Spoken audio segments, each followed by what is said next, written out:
Social மீடியாவில் இப்போ ரொம்ப வைரலாக போகிற நியூஸ்லாம் தெரியுமாங்க? நம்ம அஜித் தான்.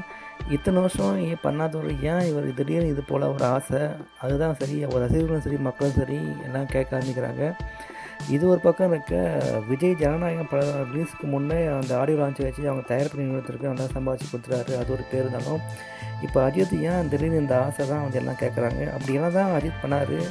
அஜித்துக்கு ரொம்ப வருஷமாக எந்த விளம்பரம் இல்லை, எந்த ப்ரொமோஷனும் இல்லை. அதனால் திடீர்னு அந்த ரிலையன்ஸ் நிறுவனத்தினோட கேம்பா எனர்ஜி ஆடில் ஒரு ட்ரிங்க்ஸை குடிக்கிற மாதிரி ஒரு ஆட் வச்சுருக்காங்க. இதுதான் இப்போ ஒரு பெரிய பொருளாக இருக்குது. இது வந்து அவரோட தனிப்பட்ட விருப்பம். இது ஏன் இது ஒரு பெரிய சர்ச்சையாக மாறுறாங்கன்னு தெரியல. உங்களோட கருத்தில் கொஞ்சம் கமெண்ட் போஸ்ட் பண்ணுங்கள். நீங்கள் ஒரு ரசிகராக இருந்தால் ஒரு வீடியோக்கு லைக் கொடுன்னு வச்சேன். அப்படியே சப்ஸ்கிரைப் பண்ணிக்கோங்க.